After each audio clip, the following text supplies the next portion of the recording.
ગોંડલ પંથકમાં અતિવૃષ્ટિનો ભોગ બનેલ પરિવારો માટે રીબડાના રાજદીપસિંહ જાડેજાના આરએઆર ફાઉન્ડેશનની ટીમ રામદૂત બની ખડેપગે। તાલુકાના અનેક ગામોમાં અતિવૃષ્ટિનો ભોગ બનેલ 100 કરતાં વધુ ગરીબ પરિવારોનું સ્થળાંતર કરી આરએઆર ફાઉન્ડેશને કરી રહેવા અને ભોજનની વ્યવસ્થા। હવામાન વિભાગની અતિભારે વરસાદની આગાહી વચ્ચે રાજ્યના અનેક વિસ્તારોમાં સતત પડી રહેલ વરસાદને લઈ જળબંબાકાર બન્યા છે। આકાશમાંથી વરસેલ આફતને લઈ ઘણા નીચાણવાળા વિસ્તારોમાં ગરીબ પરિવારોના મકાનોમાં પાણી ઘૂસી જવા પામ્યા છે, જેમને લઈ રીબડાના પૂર્વ ધારાસભ્ય સ્વર્ગીય શ્રી મહિપતસિંહ જાડેજાના પુત્ર તેમજ આરએઆર ફાઉન્ડેશનના સ્થાપક રાજદીપસિંહ અનિરુદ્ધસિંહ જાડેજા રીબડાએ પણ તંત્રની સાથે તાલ મેળવી સેવા કાર્ય કરેલ છે। ગોંડલ પંથકમાં છેલ્લા 4-5 દિવસથી પડી રહેલ વરસાદને લઈ અનેક ગામોમાં ગરીબ પરિવારો આફતમાં મુકાઈ જવા પામ્યા છે। ગાંડીતુર નદીઓને લઈ નીચાણવાળા વિસ્તારોમાં રહેતા ગરીબ પરિવારોના મકાનો ઝૂંપડાઓમાં પાણી ઘૂસી જવા પામ્યા છે, ત્યારે સ્થાનિક તંત્ર દ્વારા ઘણી જગ્યાએ લોકોનું સ્થળાંતર કરવાની ફરજ પડી છે। ગોંડલ શહેર અને ગ્રામ્ય વિસ્તારમાં પણ રીબડાના રાજદીપસિંહ અનિરુદ્ધસિંહ જાડેજાએ અતિભારે વરસાદના કારણે નાગરિકોને સાવચેત અને સલામત રહેવા માટે અપીલ કરી હતી। આ સાથે જ ગોંડલ શહેર અને ગ્રામ્ય વિસ્તારમાં લોકોને કાંઈ પણ તકલીફ હોય તો આરએઆર ફાઉન્ડેશનના કંટ્રોલ નંબર ઉપર સંપર્ક કરવાનું જણાવ્યું।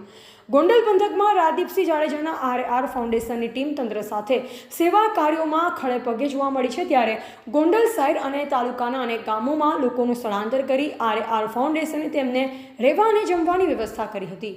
ગોંડલના પૂર્વ ધારાસભ્યના પુત્ર એવા રાજદીપસિંહ જાડેજાનો સંપર્ક કરેલ ઘણા ગરીબ પરિવારોને રીબડા ખાતે પણ આશ્રય આપી તેમની રહેવા અને ભોજનની વ્યવસ્થા કરી હતી। આ સાથે જાણવા મળતી વિગત મુજબ રીબડાના રાજદીપસિંહ જાડેજાના આરએઆર ફાઉન્ડેશને 100 કરતાં વધુ ગરીબ પરિવારના લોકોનું સ્થળાંતર કરી આફતમાં અનોખું સેવા કાર્ય કરેલ છે। અહેવાલ આશીષ વ્યાસ। આરએઆર ફાઉન્ડેશનનું આ સૂત્ર રહ્યું છે, ખાસ કરીને અત્યારે અતિવૃષ્ટિને લઈ લોકો જે હેરાન થાય છે, જે ખાસ કરીને નીચાણવાળા વિસ્તારના લોકો, તો અત્યારે આરએઆર ફાઉન્ડેશન કઈ રીતની કામગીરી કરી રહી છે? સાથે સાથે સેવા પરમો ધર્મનું સૂત્ર પણ અમે લઈને નીકળ્યા છીએ અને સમગ્ર વિસ્તારમાં ગોંડલ શહેર અને ગોંડલ તાલુકાના તમામ ગામડામાં આશરે 100 પરિવારથી વધારે લોકોને અમે આશરો આપીને રહેવા ખાવા પીવાની બધી સુવિધા કરી દીધી છે। અમુક લોકોના ઘર પડી ગયા છે, અમુક લોકોના ઘરમાંથી પાણી પડે છે, અમુકના ઘરમાં પાણી આવી ગયું છે। નીચાણવાળા વિસ્તારમાં રહેતા તમામ લોકોને સરકારી તંત્રની સાથે રહીને સરકારી તંત્રને જ્યાં જરૂર હોય અમને ધ્યાન દોરે છે, અમારે જ્યાં જરૂર હોય ત્યાં સરકારી તંત્રને ધ્યાન દોરી છે અને અમે સાથે મળીને આવી જ રીતે મૂળ જ્યાં જરૂર પડે એ નીચાણવાળા વિસ્તારમાં જે લોકો અન્ય જરૂર છે એ બધાને અમે મદદ કરી છે। ખાસ કરીને આજે કેટલા પરિવારોને આશરો આપી રહ્યા છે? અત્યારે છેલ્લા 48-72 કલાકથી જે અતિવૃષ્ટિ છે, લોકો સામનો કરી રહ્યા છે, ત્યારે કેટલા પરિવારોને આશરો છે આપ આપી રહ્યા છો? કેટલા લોકોને આશરો એટલે મેં કીધું એમ કે 100 પરિવારથી વધારે લોકોને અમે આશરો ને બધી વ્યવસ્થા કરાવી દીધી છે।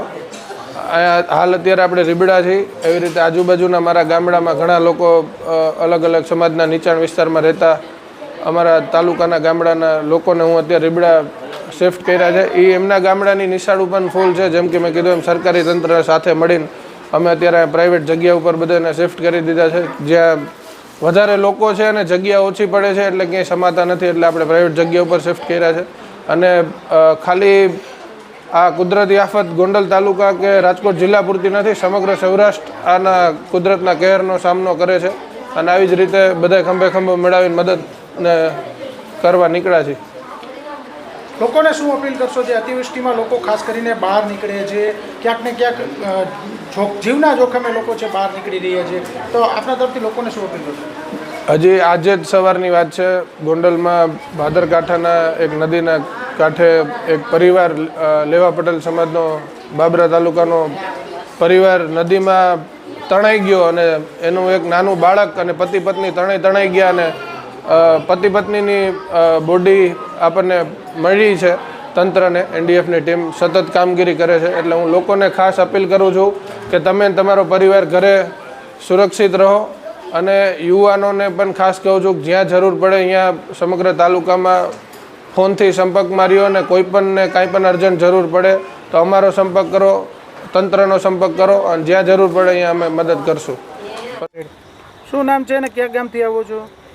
મારું નામ છે સવિતા, મોટી ખીલોરી ગામ અમારું છે। મકાન પડી ગયું છે, વરસાદથી અમારું ઘર પડી ગયું છે। બાપુનો વિડીયો જોયો, રીબડાવાળા બાપુનો, અને ઘરમાં પાણી ગરી ગયું છે અને બાપુનો ફોન કરીને બાપુ અમે ફોન કર્યો તો બાપુ ટીમ ઘીરે મોકલી દીધી. બાપુ ખુદ આવ્યા તેડવા અમને અને અમને રીબડા પુગાડી દીધા છે અને નાસી બધી રહેવાની ખાવાની અને સુવા બેસવાની બધી સગવડ કરી દીધી છે બાપુએ.